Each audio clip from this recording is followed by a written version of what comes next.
Good evening, I'm Ces Orenia Drilon. I'm Pauline Verzosa. And I'm Sean Yao. The big stories tonight. The upper chamber's Duterte bloc is throwing its support behind incumbent Senate President Chis Escudero. And the group says it's not because of how he has handled the vice president's impeachment case so far. And help is on the way for Filipino seafarers in 2 ships targeted by Houthi rebels off the Red Sea. We check how the rescue operation is going from DMW Secretary Hans Kakdak, who joins us later on in the program. And the group handling the country's digital financial transactions pitches in, backing the Bangko Central's move to crack down on online gambling. His stand towards impeachment is not a factor to our decision in choosing him as our Senate President. Hindi ako na-hurt, basta patuloy akong maninindigan. The race for the Senate leadership had a major development today in favor of current Senate President Francis Escudero. The Duterte bloc, otherwise known as Duterte 7, is voting for Chis in his bid to retain the upper chamber's leadership. The Duterte 7 is made up of Senators Bato de la Rosa, Bongo, Robin Padilla, Rodante Marcoleta, Amy Marcos, Mark Villar, and Camille Villar. De la Rosa said the bloc had discussed Escudero's leadership in principle and have agreed to support it. De la Rosa has already signed the resolution expressing support for Escudero but can't say if the rest of the group had also done so. Nagustuhan ko lang yung pamamalakad niya sa amin, sa Senado. Yung leadership niya is, nakita ko is very open to everything. Hindi siya close-minded, hindi siya porque ganito siya, panindigan niya ganito siya, o porque ganun, kuwan siya, yung nakikinig siya. Nakikinig. So that's what we need as a democratic institution. Back in May, Senator Bongo revealed that the Duterte 7 had agreed to vote as a bloc and that Escudero and Soto have already talked to them seeking their support. De la Rosa doused speculations that the impeachment of Vice President Sara Duterte was a factor in their support for Escudero. His stand towards impeachment is not a factor to our decision in choosing him as our Senate President. Ang pinaka-big factor dyan na nakikita ko lang talaga is yung pagka-open niya. Nakikinig siya. Lahat ng sides pinapakinggan niya. So yun ang nagustuhan namin na liderato. This development brings the emerging Senate majority to 15 if Escudero retains his leadership in the 20th Congress. Aside from the Duterte 7, Senator J.V. Ejercito said yesterday that the majority includes other sibling senators. Meanwhile, Senators Bam Aquino and Kiko Pangilinan are also said to be joining the majority, leaving Senator Risa Ontiveros alone in her independent minority bloc. But Ontiveros just shrugged this off. Hindi ako na-hurt dahil yun na nga sabi ko nga, basta patuloy akong maninindigan. Kung ang bawat isa sa amin ay may sariling diskarte, ako rin naman po, basta nakatutok pa rin ako doon sa layunin na palakasin yung oposisyon, hindi lang sa loob, pati sa labas ng Senado. A recent survey shows 2 sentiments about the upcoming impeachment trial of Vice President Sara Duterte. This report from mobile journalist Arles de los Santos. Is the Senate deliberately delaying the impeachment trial of Vice President Sara Duterte? 44% of Filipinos believe so, according to a social weather station survey conducted between June 25 and 29. 25% said the Senate is not holding up the process, while 22% were undecided. For lawmakers in the lower house, this only means that the public can see through the upper chamber's action. I do agree with that 44% na naniniwala na nadidelay ng Senado itong impeachment trial. As to whatever is their intention in doing that, we will leave that to them. After all, they are the impeachment court. dumaan ang Pasko, ang Bagong Taon, ang Chinese New Year, ang Valentine's Day. Pero hanggang ngayon, hindi pa rin nila nakikita yung inaasahan nilang pag-hold accountable doon sa isang opisyal na talaga namang nagnakaw at nang abuso sa kapangyarihan. So this delay is not just about people waiting to see the evidence. This is about people expecting the Senate to do its job. Pero hanggang ngayon, nga pa rin. But there's another part of the SWS survey that is as interesting. The same poll found that more Filipinos disagree with the impeachment complaint against Duterte. That's 42% of the respondents versus 32% who agreed. High support for the VP came from Mindanao as expected at 60%. Majority of those backing Sara's ouster trial came from Luzon, particularly Metro Manila. Another notable SWS finding, only 59% are aware of the impeachment, with 41% of the respondents saying they only learned about it during the face-to-face interview. Now, it's the Vice President's turn to hail public opinion. It's a pure political persecution at harassment. Dapat bang ibasura? Tingnan ng mga senator judges yung mga arguments namin dahil marami kaming mga solid legal arguments kung bakit dapat i-dismiss itong impeachment complaint. But congressmen, especially House prosecutors, have different reading, insisting that surveys have no bearing over the overwhelming evidence against Duterte. There are 7 articles of impeachment that include the VP's alleged misuse of confidential fund of agencies she is handling or used to head. If they're so confident about the survey, then why are they still pushing for dismissal of the impeachment case? Well, I guess that's a kind of conflicting altogether, believing in the survey and yet pushing for dismissal of the case. Hindi natin po pwedeng panghawakan yung survey na yan dahil napakadami pa rin talagang undecided, no, na talagang gustong mapanood at gustong makita kung ano talaga yung nilalaman, no, na ebidensya na ipepresenta ng prosecutor. It has been 5 months since the lower chamber transmitted the impeachment case to the Senate. The last few days of the 19th Congress saw senators sworn in as impeachment court judges who later on only voted to return the articles of impeachment to the House. The impeachment court is set to convene not earlier than July 29 when the 20th Congress officially opens. Mobile Journal Arles de los Santos. We are One News. Alliances and the impeachment trial. It's shaping up to be an interesting Senate for the 20th Congress, and let's talk to one member who has revealed which camp he's on. Welcome to the big story, Senator Bato de la Rosa. Thank you, Aziz, at magandang gabi sa ating lahat. Good evening po. All right, you mentioned that there were other factors and not the stance of the Senate President on impeachment. What are these factors po that made you vote or put your support behind Senator Cheese? The brand of leadership that he brings to the table, so far, so good.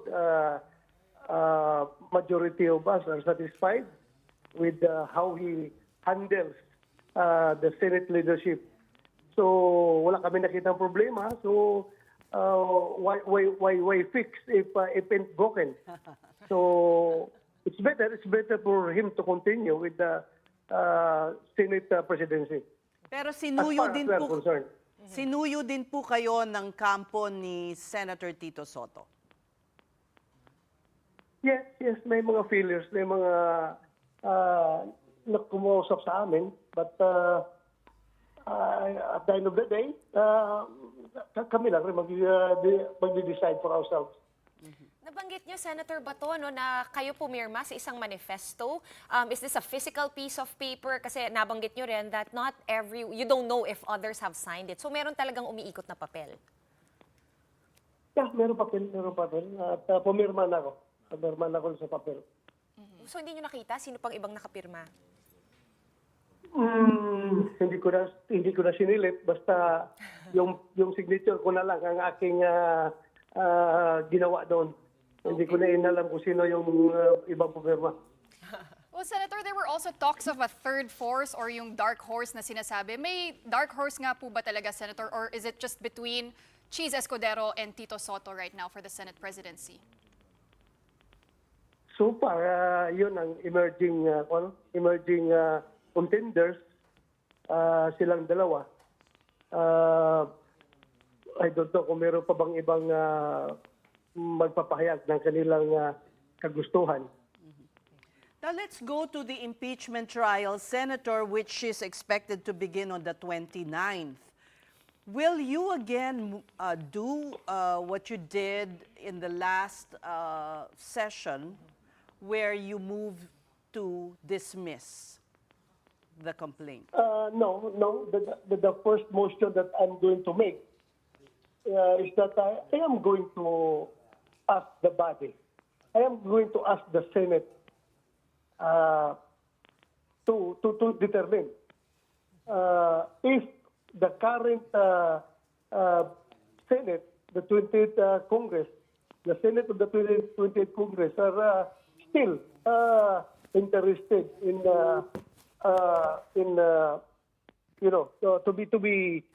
to be bound by the actions that were made by the 19th Congress, by its predecessor.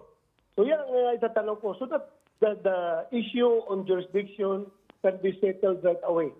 Because tinanong ng impeachment court, yung House of Representatives 28th Congress, if they are willing to be bound by the actions of their predecessor. So why not ask also the Senate of the 28th Congress the same question? So yan lang ang gusto ko rin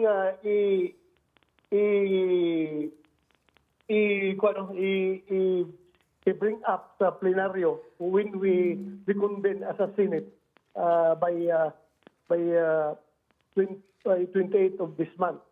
Or 29 yan siguro matitake up. Even if the prevailing legal view is that the impeachment court is a continuing body, it continues from the 19th Congress to the 20th Congress. It's one of the prevailing schools of thought, no? Meron din namang nag-uupos na nagsasabi na kasama dapat yung impeachment sa unfinished business. So wala namang nakasabi doon sa konstitusyon na iba yung legislative work. Ang unfinished business is only legislative work. Hindi included ang impeachment. Wala namang sinabi ang konstitusyon na gano'n. So merong nag-uumpugang ngayon dyan, paniniwala. So dapat masettle yan ng Senado bago tayo magsimula ng pag-reconvene ng impeachment court itong 28th Congress. You may be viewed as once again trying to delay the process, Senator. Whatever, you are free to think, you are free to shoot your opinion, but I am also free to raise my concern. Senator, is this motion your own initiative, or is this something that you discussed with the Duterte 7 bloc? No, we were not able to discuss these things up, but akin lang ito, personal ko lang ito na view. So I will take this up sa plenaryo when we come back.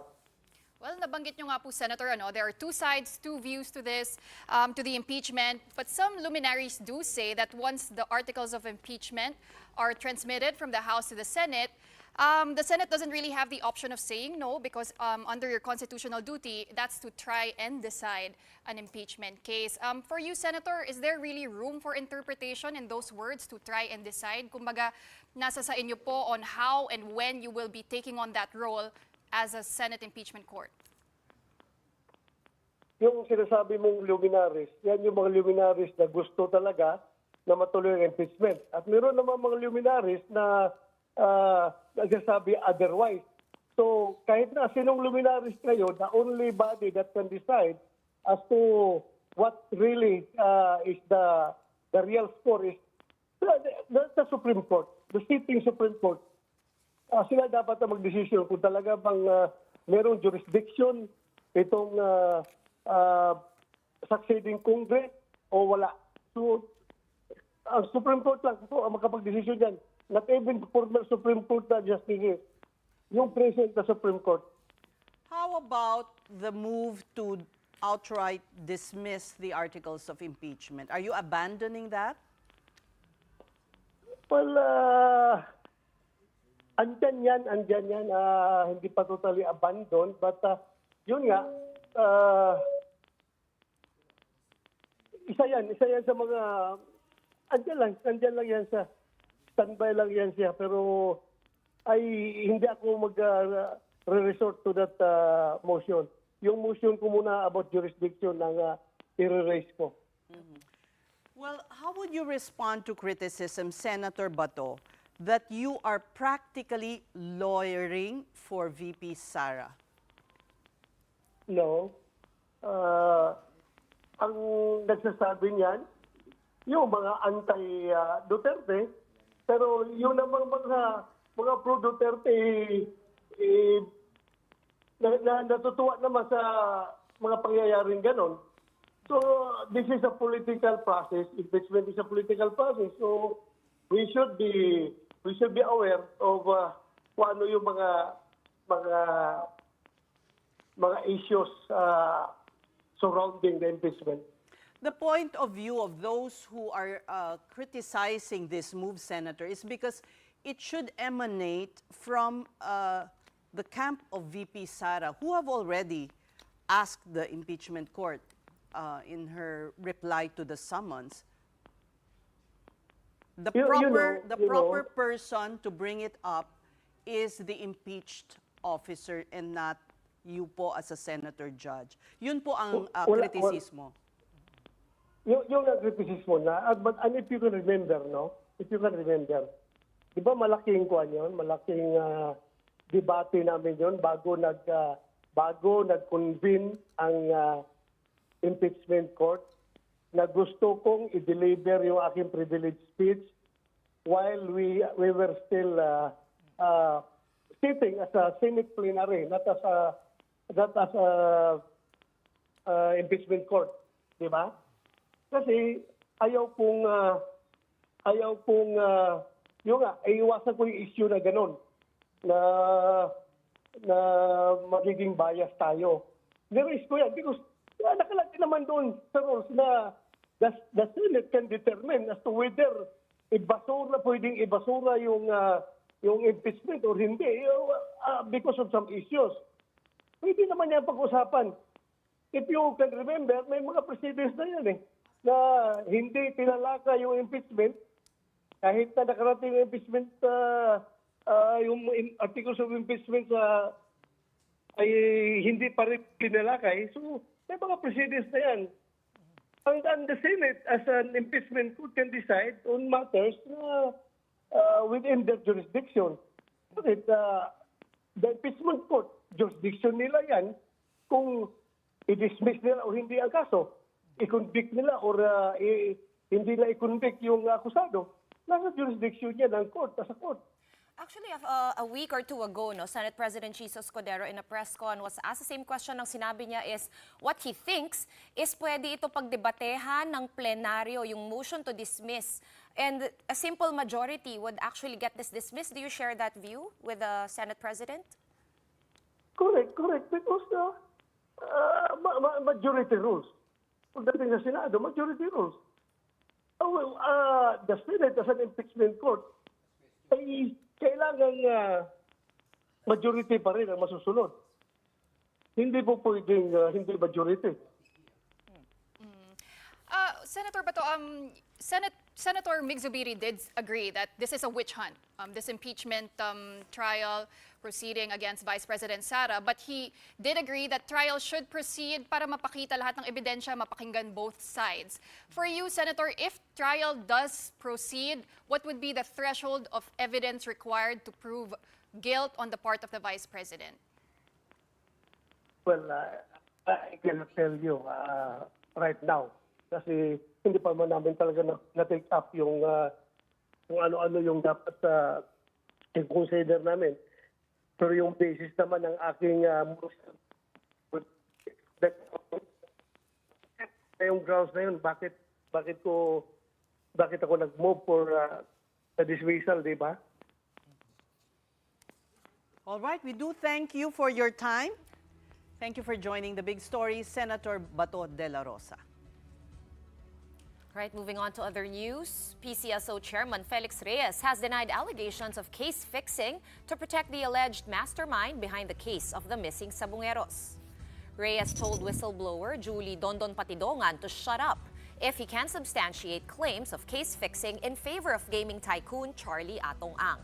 Patidongan alleged that a former judge who now holds a top position inside the PCSO is fixing cases for Ang, giving him the power to supposedly influence the justice system. Reyes previously served as an RTC judge in Marikina before being appointed as PCSO chairman in 2024. He also served as RTC judge in Taguig, Lipa City in Batangas, and Calamba City in Laguna. Reyes has authorized the Bureau of Immigration to release his travel records to disprove claims of overseas trips with prosecutors and judges. He also called the accusations baseless and said they emerged suspiciously one day after he filed his application for ombudsman. We're just going to take a quick break, but coming up, we check on Filipino seafarers aboard vessels recently attacked by rebels in the Red Sea. DMW Secretary Hans Kakdak himself gives us updates when the big story returns. Stay tuned.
and sank it in the Red Sea.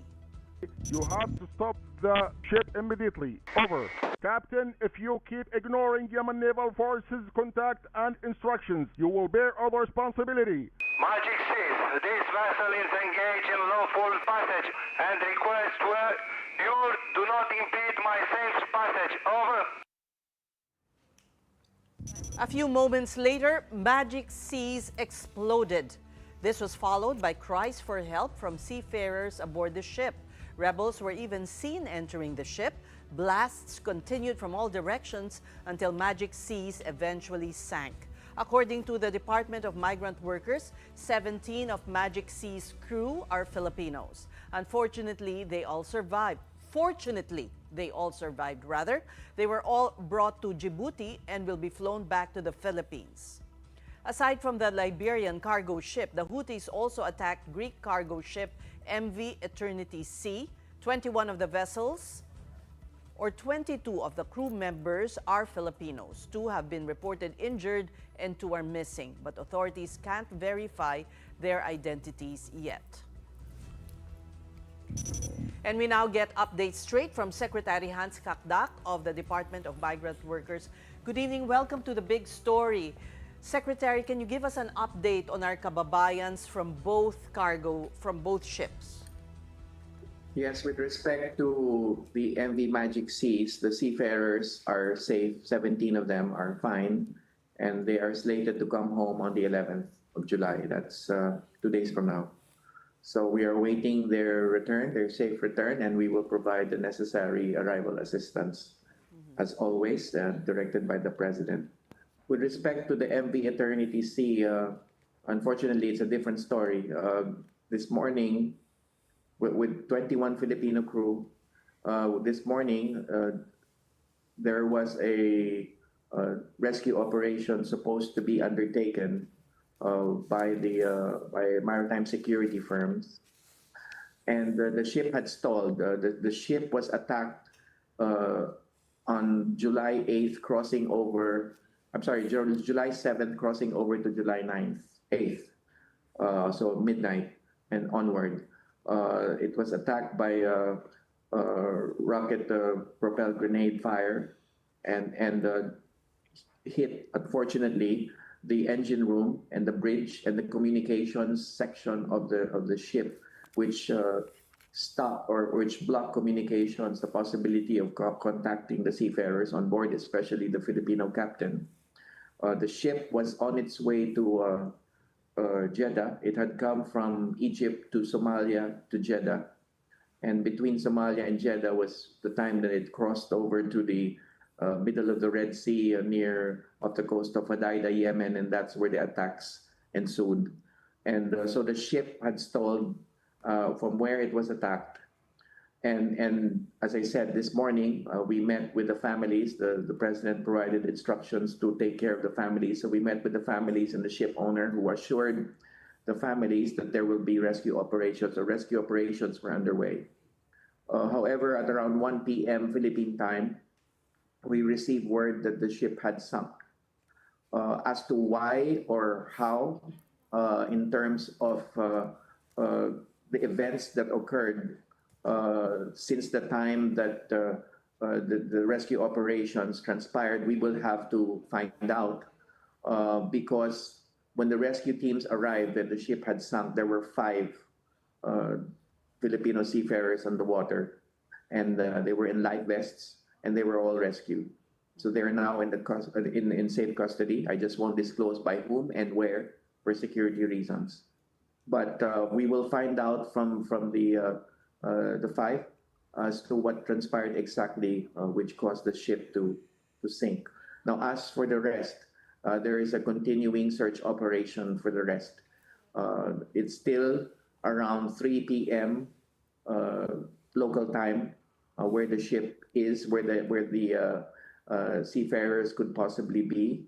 But we're hoping, of course, that they will be found. So there's an ongoing search. What complicates the search is that the presence of still armed skiffs, armed small boats, and armed, of course, with armed individuals on those boats. So That's what's complicating the situation. But nevertheless, there will be there is an ongoing search operation, and we hope that more seafarers will be found. In terms of weather conditions, Secretary, in that area where the Eternity Sea sank, malamig po ba yung tubig? Or it's, a bit more temperate? Well, it is the height of summer in that part of the world. I'm just not sure if the cold or the heat would be bearable, but for sure, the 5 who were found had stayed afloat. As to how long, I'm not sure, but they had stayed afloat enough for them to survive. So they were found, and hopefully the others too will be found. Based on their account, the account of these 5, other Filipinos could still be found. Were they trapped? What did they say? We will find out, but the preliminary information that we have is the possibility that they had gone overboard with their life vests. So we're hoping and praying that that is the case, and hence they could be found. So we will find out, as I said, the greater details of this when we start talking to the 5 who had been found. As to how or why the ship had sunk, because days before, while it had tilted and had been badly damaged, there was no talk of a possible sinking, although of course there were risks that the ship could sink. But we would just want to know the details in terms of the sinking of the ship, and of course as to how they ended up in the water. So we will find these details out more as the days unfold, and we get to see and talk to the 5, and hopefully there could be more than 5. Was the captain one of the 5? We are still trying to confirm this information, Ms. S. Well, Secretary, this is not the first time that Filipino seafarers have been attacked by rebels. In fact, that's why in 2024 there were guidelines that allowed Filipino seafarers to divert their voyages away from the Red Sea, and they could even opt to refuse deployment in high-risk areas. So why does this still continue to happen? Are they deliberately asking to be deployed in these areas despite the risks?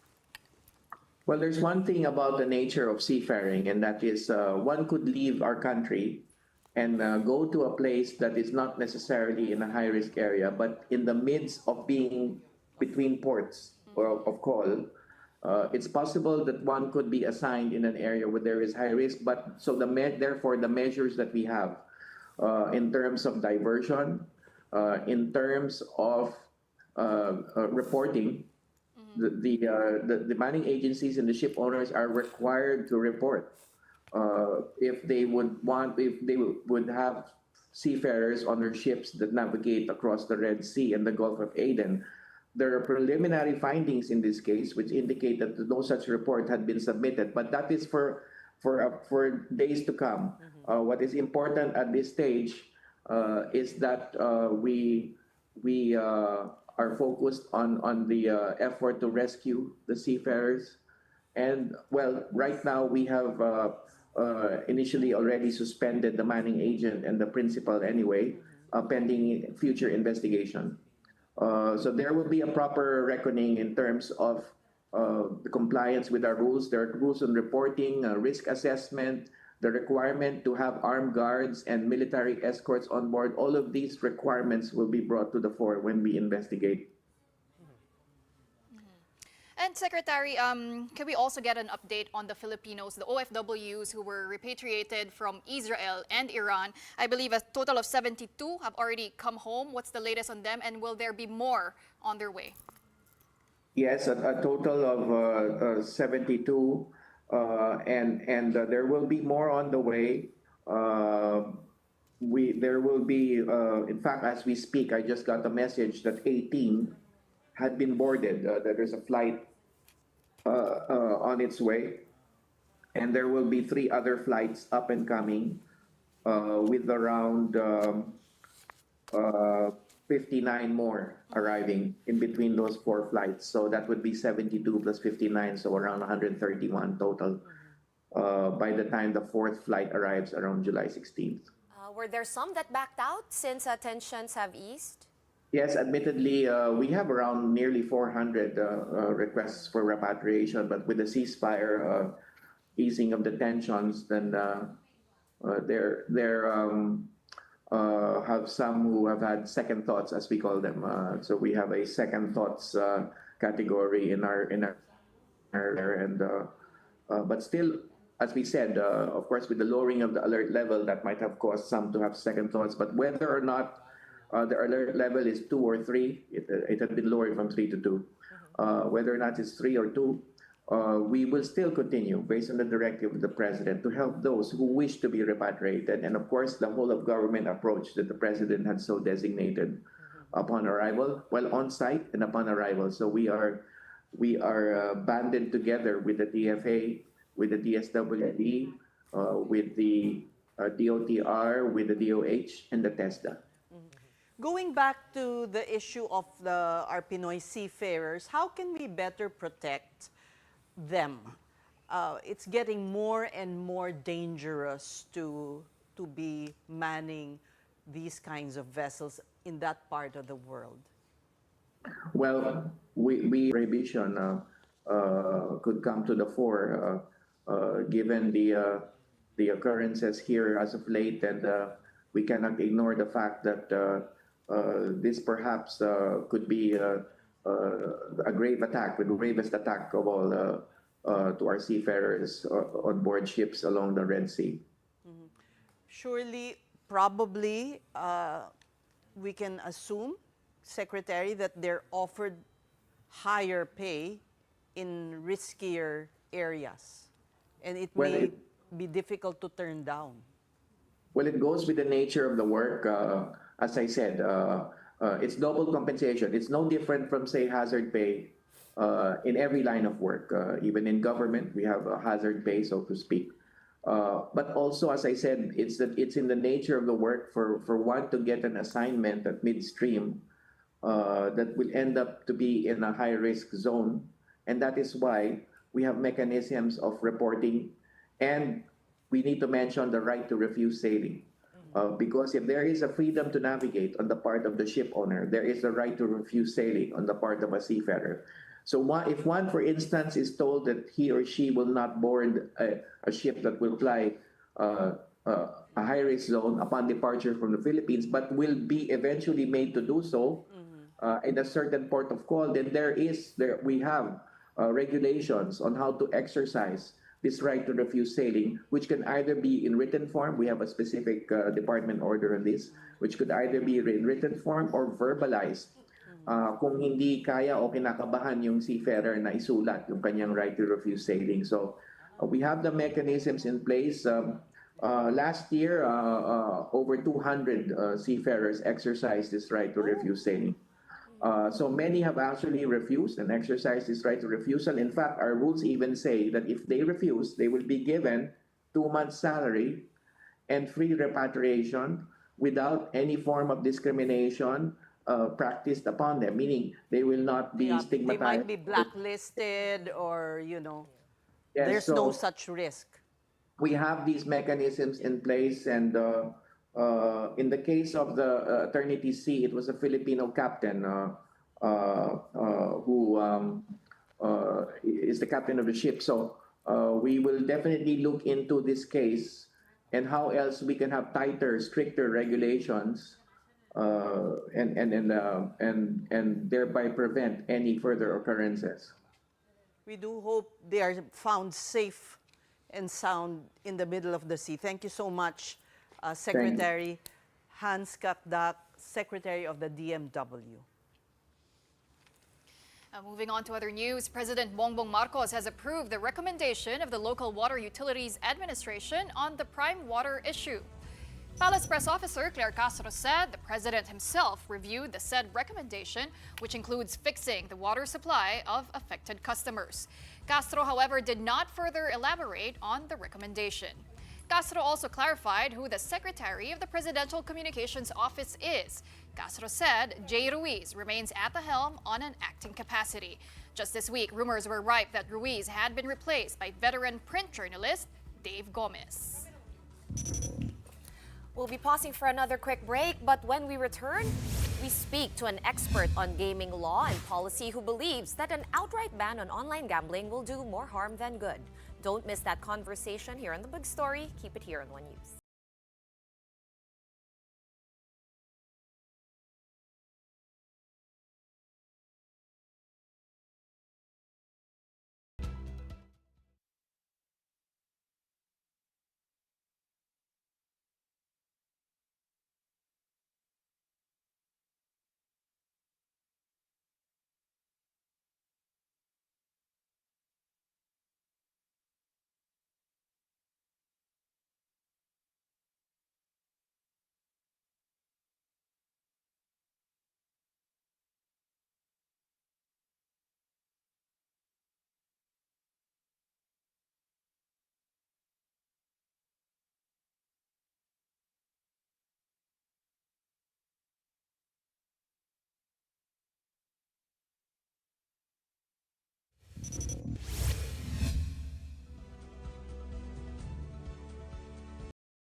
The Big Story is back with the leading digital finance industry group supporting the Bangko Central's move in tightening control over payment channels linked to online gambling. In a statement, FinTech Alliance Philippines said its members will blacklist prohibited platforms and enhance due diligence for all merchant accounts classified under licensed online gaming.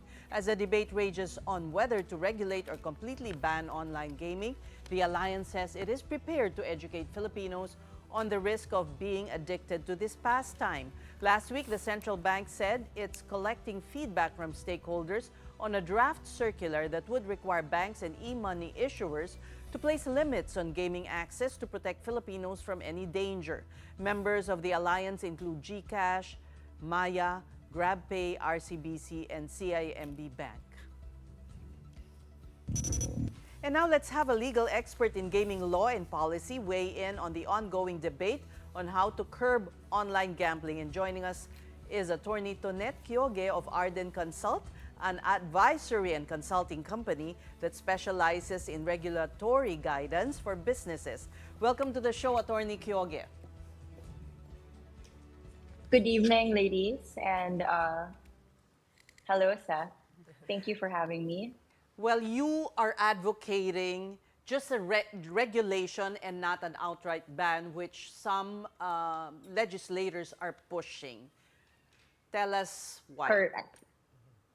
I call it smart regulation, Seth, and I really want to explain it because legislation. It's good, right? But I think in all types of legislation, it should always be based on actual data. What is going on, I guess, currently right now, looking at the scenarios, and of course, having a view also of the international framework of where online gaming is. Because I think the worst that can happen is we have knee-jerk reactions on current events, and then it will take us a step back, right? So I think that's what we're advocating, that our legislators, although I do believe they have very good intentions to protect society, to protect the youth, it should still be based on real and actual data as to how these laws will eventually be enforced. Although currently there is a lack of safeguards, you would admit this. Anybody can go to an online gaming site even if he's not 21, he or she.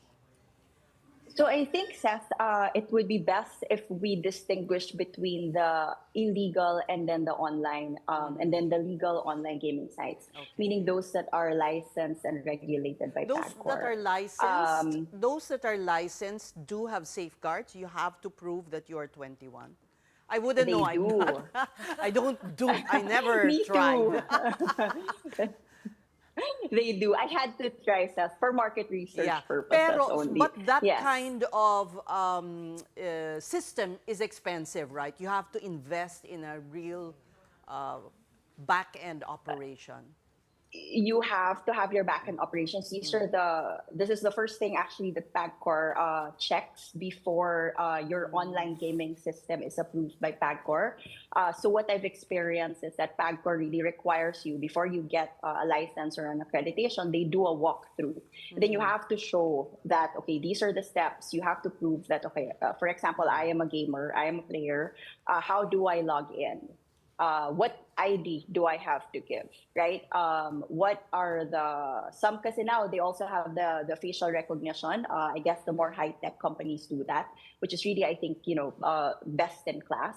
So they can do it on their own. And then there are also third-party providers. So I think what PAGCOR has done naman is they also try to narrow down and really require the online gaming operators to have these systems in place. That's why, I guess, as you mentioned earlier, right, smart regulation is the gaming age is actually already 21. I know there are some bills that require it to be 21, but if you look at the rules of PAGCOR, it is already 21. And if you are a licensed operator, you are required to comply with that. Now, the problem is, and I guess this is what you were alluding to earlier, is that there are the unlicensed ones, which, I mean, I hear, Like how many? I was talking to a marketing unlicensed, my gosh, we can't count because they're based, some of them are based offshore. They have thousands of websites. One of the things also that we help PAGCOR with is, of course, it's to the interest of the licensed ones to report these unlicensed operators. So we report them to PAGCOR. It takes, and this is a whole process to take them down, and maybe it goes into enforcement also. But once you take them down, there's hundreds again that pop up, the same day or even like the same minute. So I guess will legislation do away with all of this? All of these illegal, hundreds, thousands illegal sites? No. So illegal online gaming is actually already a crime because it's in the revised penal code. It's illegal, right? It's not regulated by PAGCOR. Only the ones regulated by PAGCOR are legal. Plus, there's also the Cybercrime Act, right? Like if you're committing it through the internet, then it's a crime under that. So there just needs to be enforcement. I guess that we use technological tools to do there, this. but walang enforcement. The usual problem. Siguro, we just need political will and really to I guess to use tools also. It's not easy. These illegal online gaming sites are very smart, right? Most of them are based abroad. So their technology, it's para mga hackers, right? We also need technology and tools to fight them. So once you remove, because according to the data of PAGCOR, there's still more than 50% of the players that play in these illegal gambling sites, right? So I'm not saying that we shouldn't regulate the legal, but what we should do is, it's a two-pronged approach, right? Get rid of the illegal first so that the ones who are there in the illegal sites move to the legal. And then once they're there, it's like they're in the sandbox, that's when you regulate them. Because what's going to happen, and this is already, yes, go ahead, sorry. I'd like to ask if these illegal sites have access also to the payment channels. It's easy because the payment channels should be, of course, more discerning on who they will allow to use their platforms. And that's actually a very good point because if you ask, international, I guess, the studies on fighting online gaming, the two best ways to fight illegal online gaming is through, first of all, the payment providers. Yeah. You really have to restrict their payment providers. And second, the game providers. Because this is their ecosystem, right? If they don't have games, if the suppliers of the games do not provide to them, then they don't have a product to sell. So you're right. It's really the payment service providers requiring them, which I believe is already in the law, and the BSP has already implemented this, that they can only work with legal online gaming sites.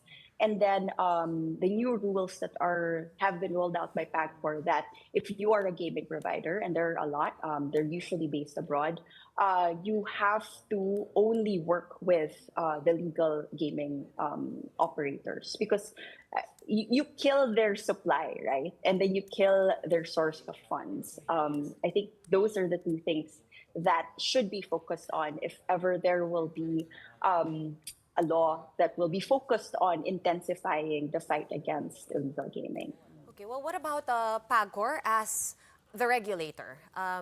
We've seen what happened with the illegal POGOs, so this is kind of similar, Attorney. Do you think they have enough powers to regulate? Do you think they've done a good job? What can they do? Do they need help? Do we need civil service organizations in there? I think the fight against illegal gaming is really, PAGCOR, of course, as the regulator, is there. They are there. I think the nature of a regulator is, you draft rules, you pass the rules, and then you regulate, you issue licenses, and then you regulate the licensees under you. I think what people probably don't, what not everyone understands is PAGCOR is the regulator, although the enforcement is still with our enforcement bodies, right? So there still needs to be, I guess, collaboration and coordination between the two. A very concrete example, I mentioned illegal online gaming sites, right? We report to PAGCOR because they are the regulator. So we tell them, PAGCOR, these sites are not legal and they're operating illegally in the Philippines. PAGCOR, they can't shut the sites down, right? PAGCOR has to write the NTC. The NTC, the National Telecommunications Commission, then has to review and then write the telcos. And the telcos then have the obligation to take them down. And this is a process. Sometimes it can take maybe 3-4 days, sometimes a week, depends on the process. But then these operators, these illegal websites have already caused harm, have probably already created new websites to scam people. So I guess that's just an example of how PAGCOR as the regulator, they do. Yes. Yes. Sorry, you mentioned telcos, right? You mean to say block the access to the IP address because sometimes they're in, I don't know, Cambodia, Correct. Myanmar, Lord knows where, right? So they can block it.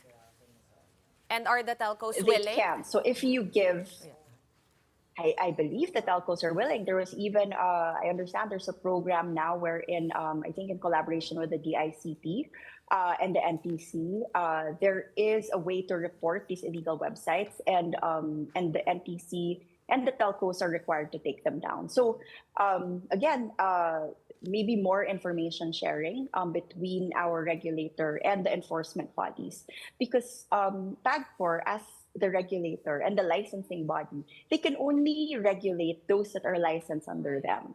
You mentioned the POGOs earlier, right? Which is totally different, although I understand that people, I guess, because of how the topic is being discussed now, there may be conflating the two, but PAGCOR cannot can only regulate, they can only enter the buildings of those that they regulate, right? But I think this is one of the ills, again, that will happen if we do ban online gaming sites, right? The legal ones, because PAGCOR will lose, all its powers to regulate or even, to monitor the activities of online gaming sites. Attorney, 2 questions for me. 1 on the minimum bet and 2 on advertisements. Minimum bet, I was surprised it could go as low as 50 cents. 1 peso, and you can already keep betting your money. Should we raise the minimum bet, the limit, to 5,000, 10,000 pesos, just like what Senator Gatchalian proposed? Setting limits is okay. I think that's also part of, I guess, what the legislation can provide. But I think it has to go again to studying whether those limits are going to be too prohibitive, such that the players will go to the illegal gaming sites because there It's like I don't know what the lowest is, but I don't think they have any limits, right? So I think limits are okay, and this is not unheard of in other countries. They also have this. So there can be two limits, right? Like your first deposit to, I guess, show that you have the funds or the capacity to bet, and then the ongoing one. So I think I don't have like an actual amount, but again, maybe studies have to be done on what is a proper amount that will not drive them away, such that they go to the illegal gambling sites, which is, you know, really the enemy here, if I may say. But just enough, I guess, to still control the amounts that are put in. And Attorney, just quickly on advertisements, I mean, should they be banned? What should be done? How can we regulate them? Because they're everywhere. Billboards, digital advertisements. I mean, you can't even click exit until after 5-10 seconds. Yes. You know what? My algorithm doesn't give me those gambling ads. Thank goodness. Target market ako. Depends which Baka site I nag-click go ka. to. I tried. If you have So the- market research. Market research. If you have your phone now, baka they can hear you, and yeah, you'll have the ads, right? For advertisements, again, in other countries, there are different types, right? So the more mature ones, they do have an advertising ban, right? For some, they just regulate it. I think the best way to also address advertising is maybe through education. I Well, like talked to cigarettes, some marketing liquor. firms that are. Diba? Sorry to interrupt, but cigarettes, liquor, Correct, they're correct. not allowed. So gambling is as insidious. Yes, that is. Even more so. That is, I guess that is possible. I think with cigarettes, right? I think the Tobacco Act took that that path. It was more of education, right? Like what signs to put in. My understanding, I don't want to preempt anything, but my understanding is that PAGCOR will tie up. This is again one of the things where PAGCOR has the rules, the guidelines, but we also have the ASC, the Advertising Standards Council, that should implement and enforce these ads. I mean, the regulations on those ads. So maybe we can wait for that and see whether the guidelines that they will put in will be sufficient. Okay. But again, we have to also stop the illegal online gambling ads because, I mean, they are sometimes allowed. I mean, there are endorsers. I mean, I'm not going to name names, but I see sometimes popular endorsers that endorse illegal gambling websites. There are sports events that are sponsored by illegal gambling websites. So again, Seth, basta equal protection, right? I mean, the illegals should not also be allowed to advertise. One final question for me, because you've been in the industry for quite some time. How widespread is it, and how much money are we talking about here? How much is being bet on a monthly basis on illegal and legal? I do not have the numbers. My understanding is, and I have it in dollars because I just talked to a client about this. Last year, 2024, the gross gaming revenue was $6 billion. Imagine that. Yes. But you know, it also equates to, but and again, Seth, there is also an underground market, right? More than 50% of that, I understand, is being gambled illegally, and they are not paying taxes. Now, I guess the question is, you know, as I think one of the columnists mentioned it, is it a necessary evil, wherein we just regulate it? Similar to, as you mentioned, alcohol, right? Alcohol is there. We set age limits. You can't drink and drive. So it's really a matter of making sure that the regulations and I guess the guidelines are in place to protect, I guess, society and whoever is in it. Thank you for talking to us. Tonette Kyoge of Ardent Consult. All right, and we've run out of time. Oh my God. A minute ago. That's it for the big story this midweek. Thank you so much for watching. We are One News, all sides, all the time. We'll be back here tomorrow, 7:30. See you then. Have a good night, everyone. Okay, going to quickly toss this to play-by-play with Andre Felix and Cheska Liton Calao. Thank you for lending us a minute of your time, guys. What do you have for us? 2 minutes. Update. 2 minutes. Tama si Check. 2 minutes. Accounting. Ibawas na lang sa highlights ni Andre. Pwede. Actually, okay sa akin yun. Pabor daw sa kanya. Pabor sa akin yun. Binati nyo na ba si Ses? Di ba pwede batiin? Yeah, belated happy birthday. Oo, narinig ko kasi na bawal daw i-reveal, ayaw Okay, daw. sorry, nako. Pero wala siyang magagawa pag Hindi binati na ko. nga nag-vote. Madam, happy birthday po. Thank Batiin you. natin si Ses. 1, 2, 3. Thank you. Happy birthday! Walang ayaw dito. Thank you. Ganun na lang, thank you na lang. De, joke lang. May utang kaming gift sa'yo. May utang kami. Happy birthday to the one and only Ses Drilon. Happy birthday to you. Hope you had a great day yesterday, which was actually her birthday. Okay, I'm saying a lot already. Saying too much. Sabi, keep it down daw. Okay, thank you to the ladies of the big story, to Ses, to Sean, and to Pauline. On our show, we've got national athletes and coaches getting a raise in their monthly allowance. I'm just gonna clap. Plus, a check on that do-or-die Game 7 between Barangay Ginebra San Miguel and the San Miguel Beermen in a PBA Philippine Cup semis. And we tell you the new cover athlete